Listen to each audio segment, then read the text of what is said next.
I'm not very happy that they're not coming along for this morning's walk. But I know that if I bring them with, they're going to be an absolute nightmare to handle. Trying to film a video at the same time. But basically what I wanted to do is just try and talk through, what I do on a daily basis that is helping me so much to be successful with my strategies. And I wouldn't say my goal on a daily basis is to make lots of money, but my goal on a daily basis is to just be healthy with the approach that I'm doing in terms of trading and investing and making sure that I'm following the right principles. But the biggest issue I get with people is that they struggle to understand what I do on a daily basis. And short of holding their hand and taking them with me every single day, it's very difficult to show them what I do on a daily basis. So what I'm going to be doing is weekly vlogs showing you just that. So a big thing that I say to a lot of people, a very, very simple aspect to talk about, is that it all comes down to what you're doing on a daily basis. A lot of people speak to me and they sort of say, what does it take to be successful in anything? And I always say, successful people repeat successful habits on a daily basis. So identify the things that are successful habits in your day and do it all the time. The things that I know have been very successful for me as a trader and an investor is to always keep the clearest mind that you can possibly keep. Never have anything that's trying to pull you down or be a difficulty in your day or anything like that. So the biggest thing that helps me out as well is being able to just go out every morning, go for a walk, try and clear my mind, and just make sure that I'm also aligned with what I think about the markets. It's about 6:30 now, so I woke up a lot earlier today than I usually do, but woke up early, had a look at the markets, sort of have a rough idea of what I'm going to be looking at trading. And then what I'll be doing early this morning is trading, stepping into the market, seeing what I can make. But then throughout the day I've got lots of meetings to get to. I've got a busy day ahead of me, so that's also a big thing, is to try and make sure that as I'm going through my morning walk, I'm now trying to plan, okay, what am I going to be doing throughout the day? How am I going to be aligning my trading, my work schedule, my personal life as well, which is a big one. People find this very weird, but I say even personal aspects, like I need to make sure I eat throughout the day. I need to make sure that I'm getting in, my daily rest that I need to get while I'm working, which is also a big one. People think that they can graft 10 hours a day without switching off for a single second. It's absolutely impossible. So big things I'll do to just try and switch off for a second. I'll take another walk out somewhere, something like that, and it's really nice to be able to do that. You can see, early morning, we've got the sun rising in the back. That's Tail of Mountain out there. Beautiful wine farm that I'm staying on right now.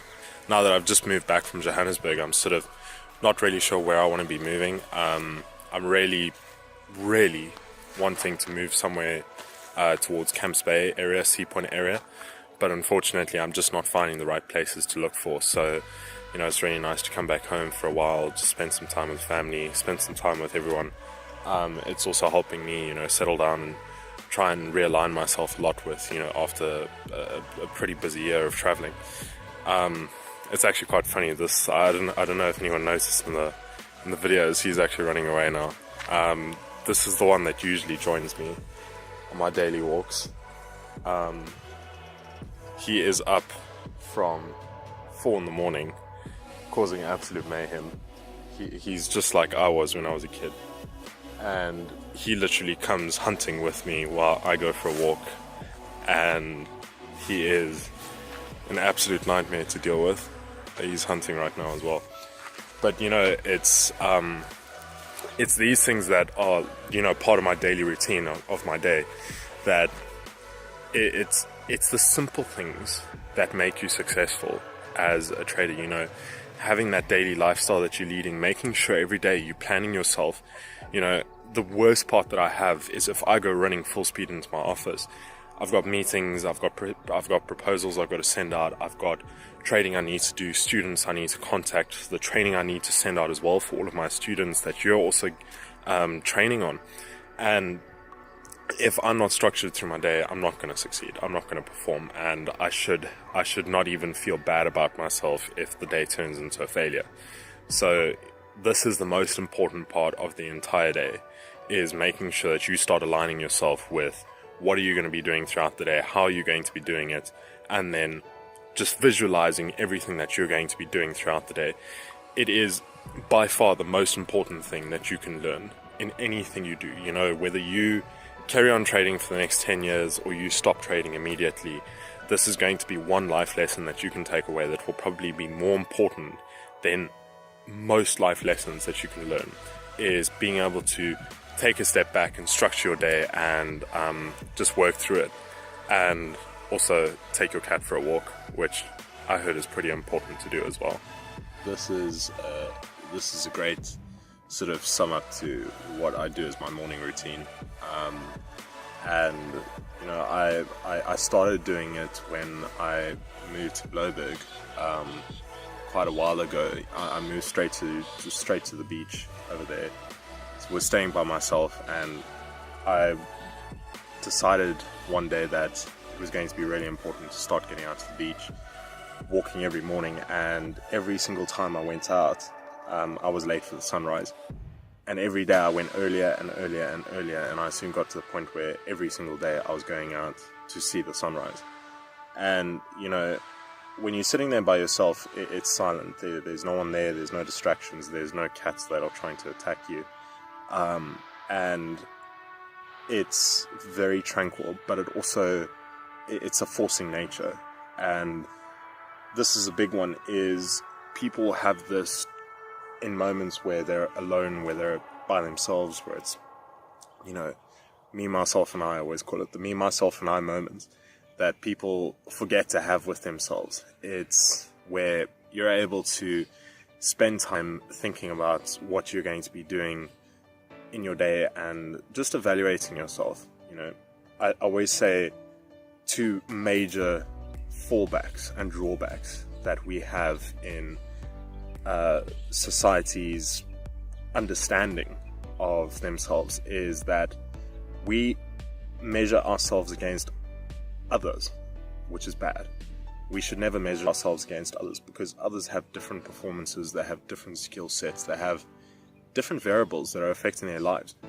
You should only measure yourself against yourself. And I know that sounds stupid, but measure you against all that you know. And technically all that you know is yourself. And the second one is learn to know yourself really well. Learn to understand who you truly are, what you truly are, and what are your limits, what are your capabilities, what are your do's and don'ts. You know, a lot of people don't actually even know themselves. So it's a very, very important thing to force nature. And by being able to force yourself to get out early morning by yourself, and to be alone and spend some time thinking, it's going to be where you do a lot of your self-evaluation. And if you like, you can go out with, you know, a friend. If you've got a partner, you want to go with siblings, family members, you want to take your cat as well. Not by choice, as you can see, but if you have a visitor coming with you, that's fine, but just make sure that it's not going to be a distraction for you. You know, make sure that you still understand how important that activity is in your day. And I know some people might just think, you know, oh, it's just a walk. I always say to people, it's just whatever you want it to be. And if you want it to be a good walk, a powerful walk, something positive that you're doing in your day, it's going to be that. If you want it to be just a stroll in the park and you're not going to get much done other than get your cat some exercise, it's going to be just that. So also be very good at understanding that and making sure that while you're doing this, while you're going through this process, and also slowly but surely as you do it more and more and more, you'll become really good at understanding why my babbling on about it is actually so important, which is also a very important thing to go through. So I always say, don't listen to my words, try for yourself, and then think about it yourself. You know, it's a lovely thing to do, is not go by what others say, go by what you think. So try it yourself, do it a few times. I know getting up early morning for some is not the best in the world. I never used to be an early morning person, but I guess sometimes when you try it a few times, you realize the impact it puts in your day. One of the habits that most successful people have is that they're up early, and they're usually up before the sun rises. So, and I'm really hoping that I can turn a successful habit to be walking this thing, your cat, because he really doesn't want to leave me alone this morning. I think he's hungry. I think that might be the problem. I may have not fed him. I'm not a bad owner, don't worry.